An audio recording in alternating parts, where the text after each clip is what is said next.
सावधान, 15 मार्च के बाद उठ रही आफत मचाने वाला तहलका।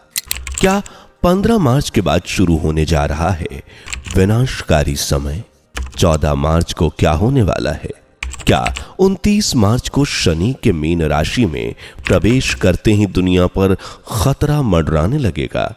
वो कौन कौन से देश हैं जो 15 मार्च के बाद तबाही का मंजर देखने वाले हैं? क्या भारत भी इस लिस्ट में शामिल है? किन देशों में फूट सकती है युद्ध की चिंगारी? और क्या कर सकते हैं हम इस बुरे समय से खुद को बचाने के लिए? जानने के लिए वीडियो के आखिर तक बने रहें। 15 मार्च 2025 ये तारीख आप नोट कर लीजिए, क्योंकि कलयुग के लिहाज से यह तारीख बेहद विनाशकारी साबित होने वाली है, क्योंकि इस दिन ग्रह नक्षत्रों का एक अद्भुत समीकरण बनने वाला है जो दुनिया में तबाही की वो लहर लाएगा कि मानवता की पहचान ही बदल कर रख देगा। कहीं आसमान से आग के गोले बरसेंगे तो कहीं समुद्र और नदियों से उठी ऊंची लहरें गांव शहरों को तबाह कर देंगी। कहीं इंसान बाढ़, सुनामी, भूकंप जैसी प्राकृतिक आपदाओं की चपेट में होगा तो कहीं सूरज इतनी आग उगलेगा कि इंसान झुलस जाएगा। जबकि कई जगहों पर बिना खाने पीने के लोग भूख से तड़प तड़प कर अपनी जान गंवा देंगे। ये कोई डराने वाली बात नहीं है, बल्कि इसकी भविष्यवाणी आज से कई सौ साल पहले भविष्य मलिका नामक ग्रंथ में कर दी गई थी। ये वही ग्रंथ है जिसने जगन्नाथ के पर्सपेक्टिव से दुनिया के विनाश की भविष्यवाणी की है। इस ग्रंथ को लिखने वाले कोई और नहीं बल्कि कलयुग के पंच सखाओं में से एक संत अच्युतानंद दास महाराज थे, जिन्होंने अपने 4 अन्य साथियों के साथ मिलकर कई ग्रंथों की रचना की और इन्हीं में से एक भविष्य मलिका भी है। मलिका के प्रसिद्ध ग्रंथ जाई फुला माइका में संत अच्युतानंद महाराज लिखते हैं, 25 रे महामरु धर्म छड़ी जीव फिरंगी ठार लो जाई फुल सन्यासी बे उत्तरू। अर्थात 25 में महामृत्यु, पश्चिम में पतन होगा शुरू और उत्तर में दिग से हमला करेंगे शत्रु। इस भविष्यवाणी को डिकोड करने वालों की माने तो 2025 के लिए ये की गई भविष्यवाणी है, जिनके अनुसार 2025 कोई आम वर्ष नहीं होगा बल्कि एक विनाशकारी प्रलयंकारी साल होगा, क्योंकि इसी साल दुनिया के पहले कल्कि मंदिर यानी ओडिशा के छतिया धाम में अप्रैल 2025 से लेकर 2026 तक पृथ्वी पर महामृत्यु का योग बनने जा रहा है। यानी इस काल में अलग अलग कारणों से कई हजार लोगों की मौत होगी, जबकि पश्चिम में धर्म का पतन होगा। पश्चिम यानी पश्चिमी देश, जहां धर्म के नाम पर सिर्फ आडंबर बचेगा। धर्म के रास्ते में लोग भटक जाएंगे और अधर्म से जुड़ जाएंगे, जबकि उत्तर में युद्ध की शुरुआत होगी।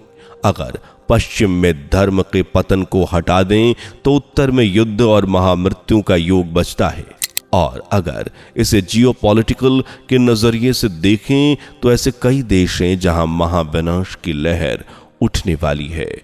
इन देशों में Azerbaijan, Kazakhstan, Uzbekistan, Turkmenistan, Afghanistan, Bharat, Pakistan, Nepal, Bhutan, Japan, Bangladesh, China, Taiwan, Mongolia, Myanmar, Thailand, Laos, Vietnam और फिलीपींस, नॉर्थ कोरिया और साउथ कोरिया भी शामिल है।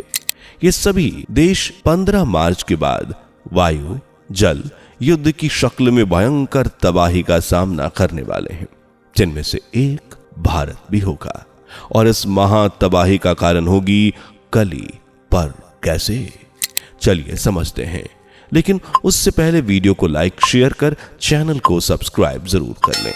आप सभी ने नोटिस किया होगा कि साल 2025 की शुरुआत काफी अच्छी रही है, खासतौर से राजनीति के लिहाज से। 2025 में एक नया अवतार में आया है, जब कई देशों में संगठनों में राजनीतिक चेहरों में बड़ा बदलाव देखने को मिला है। भारत में ही देखें तो दिल्ली, जो बीते कई सालों से मुख्यमंत्री केजरीवाल की भूमि हुआ करती थी, आज वहां भारतीय जनता पार्टी की रेखा गुप्ता मुख्यमंत्री बनी, जिन्हें दिल्ली की नई मुख्यमंत्री बनाया गया। वहीं अमेरिका में डोनाल्ड ट्रंप ने एक बार फिर बाजी मार ली। वो 47वें अमेरिकन प्रेसिडेंट बन चुके हैं और राष्ट्रपति बनते ही कई बड़े बड़े नियम, रूल्स और ऑर्डर भी पास कर रहे हैं, जबकि डीप स्टेट नाम के संगठन पर बैन लगा दिया गया, जो दुनिया को बर्बाद करने की लगभग पूरी तरह से प्लानिंग कर चुका था। अब इन घटनाओं के आधार पर अगर आप भी यही मान बैठे हैं कि अब सब कुछ ठीक हो जाएगा, तो आप गलत हैं, क्योंकि ये तबाही पहले की शांति जैसा है। क्योंकि भयानक संघर्ष की शुरुआत तो अब होने वाली है, क्योंकि वर्तमान में एक तरफ कली मजबूत हो रहा है, दूसरी तरफ सत्य, और इतिहास गवाह है कि जब जब कली और सत्य का सामना हुआ, तब तब पूरी दुनिया कांप उठती है।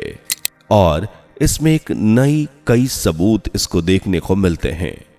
और हिंदू धर्म के अनुसार 4 युगों को अगर खंगाले तो पाएंगे कि अकेला कलयुग ही नहीं जहां कली का अस्तित्व है, बल्कि हर युग में कली की मौजूदगी दर्ज की गई।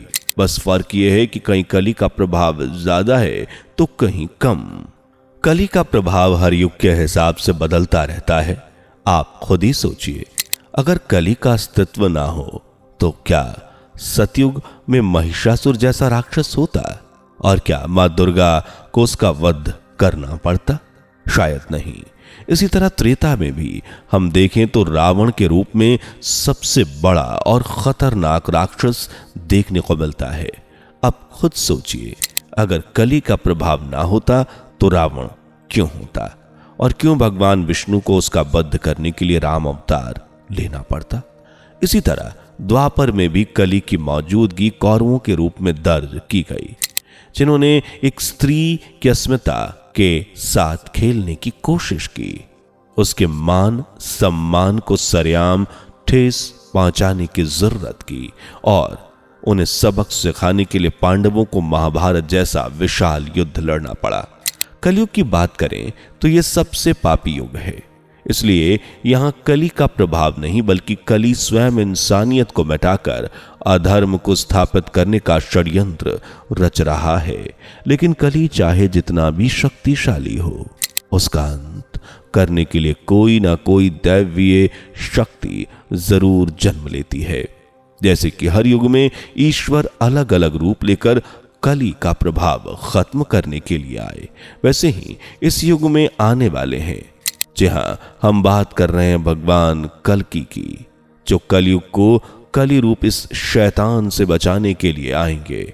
लेकिन इससे पहले मानवता को बहुत कुछ सहना होगा, खासकर 15 मार्च 2025 के बाद। हालांकि इसकी शुरुआत 14 मार्च 2025 से ही हो जाएगी, जब पूर्ण चंद्र ग्रहण लगेगा। इसके अगले ही दिन यानी 15 मार्च 2025 को खप्पर योग बनने वाला है, जिसे विनाश की शुरुआत भी कहते हैं, क्योंकि ज्योतिष शास्त्र में इस योग को सबसे विनाशकारी माना जाता है। इससे भी ज्यादा बुरा योग है 29 मार्च 2025 को, जब शनि महाराज रात 11 बजे के लगभग कुंभ राशि से निकल मीन राशि में प्रवेश करेंगे। इसके साथ ही सूर्य ग्रहण भी लगने वाला है, जिसे आध्यात्म के नजरिए से एक और मक्ष विनाशनी खप्पर धारी योग भी माना जाता है, क्योंकि एक साथ धर्म और न्याय के प्रतीक शनि का मीन राशि में जाना, जीवन देने वाले सूर्य पर ग्रहण लगना, वहीं चंद्र ग्रहण और खप्पर योग जैसी घटनाएं अशुभ संकेत दे रही हैं, खासकर उन देशों के लिए जिनका जिक्र हमने ऊपर किया था। इन देशों पर कई संकट मंडरा रहे हैं, जिनमें पहला है वॉर। यूं तो पहले से ही कई देश हैं जहां युद्ध की चिंगारी भड़की हुई है, लेकिन 15 मार्च के बाद इन देशों में भी युद्ध की शुरुआत हो सकती है। भारत, पाकिस्तान, चाइना, ताइवान और बांग्लादेश, फिलीपींस जैसे कई देश हैं जो आपस में दुश्मनी रखते हैं और मौका मिलते एक दूसरे को नेस्तो नाबूद करने पर उतारू हो जाएंगे। दूसरा खतरा है प्राकृतिक आपदाएं। दुनिया भर में मौसम किस रफ्तार से करवट बदल रहा है ये तो हमें बताने की जरूरत ही नहीं। आप भी देख रहे हैं, कभी सर्दी तो कभी गर्मी, कभी बारिश तो कभी एकदम सूखा। मानो प्रकृति अपने ऊपर हुए एक एक जुल्म का हिसाब ले रही है। लेकिन आने वाले समय में इन देशों पर क्लाइमेट चेंज का खतरा सबसे ज्यादा मंडराने वाला है। 2025 में उठने वाली ला लीना नाम की मौसमी घटना के बारे में तो आपने सुना ही होगा, जिसके कारण भारत समेत कई देशों को भारी बारिश, तूफान, बाढ़, सूखा और भयंकर गर्मी जैसी आफत का सामना करना पड़ सकता है। इस मौसमी घटना के कारण भयंकर समुद्री तूफान के उठने की भविष्यवाणी भी की गई है, जो पहले उठे सभी तूफानों का रिकॉर्ड तोड़ देंगे। तीसरे संकट की बात करें तो ये एक धार्मिक संकट है। हमने जितने भी देशों की बात की है उनमें से कुछ इस्लामिक तो कुछ हिंदू देश हैं, जो अक्सर अपने मजहब को लेकर आमने सामने आते ही रहते हैं। लेकिन मार्च 2025 में पड़ने वाले सूर्य और चंद्र ग्रहण इस मनमुटाव को एक भयंकर शक्ल देने का काम करेंगे, जिसमें इंसान अपने मजहब के लिए दूसरे मजहब से जुड़े लोगों का अंत करने से पहले एक बार भी नहीं सोचेगा। और इसके सबूत आज मौजूदा समय में भी देखा जा सकता है। भारत को ही देखें तो पहले शायद धर्मों को लेकर इतने विवाद नहीं हुए हों जितने आज के समय में हो रहे हैं, जिस वजह से देश पर सांप्रदायिक दंगों का संकट गहरा गया है। यानी इतना तो तय है कि आने वाला समय बेहद खतरनाक होगा। लेकिन इस समय को पॉजिटिव बनाना या नेगेटिव, यह हमारे ऊपर निर्भर करता है। अगर हम सकारात्मक नजरिए से देखें तो एक तरफ जहां कली का तेजी से अंत होने वाला है, वहीं सत्य तेजी से अपने आप को स्थापित करवाने के लिए आगे बढ़ रहा है। इसलिए इस समय को लेकर नेगेटिव नहीं बल्कि पॉजिटिव सोचिए और यही पॉजिटिविटी अपनी लाइफ में अप्लाई भी कीजिए। अधर्म से दूर धर्म से जुड़िए। झूठ नहीं सच बोलिए, क्योंकि सच ही है जो आपको कॉन्फिडेंट और सर उठाकर चलना सिखाता है। न्याय संगत बनिए, यानी किसी के साथ गलत मत कीजिए। नफरत, जलन, जितने भी गुण हैं उनसे जितना हो सके दूर रहिए। अपने आप को सच के साथ जोड़िए ताकि आने वाला बुरा समय भी आपके लिए अच्छी खबर लेकर आए। उम्मीद है आज की ये वीडियो आपको पसंद आई होगी, तो वीडियो को लाइक, शेयर कर चैनल को सब्सक्राइब और बेल आइकन को प्रेस जरूर कर लें। दोस्तों, आपकी स्क्रीन पर 2 और वीडियोस दिख रही हैं, जिसे देखने के लिए स्क्रीन पर क्लिक करें। दोनों देखिएगा, बहुत अच्छी वीडियो बनी है।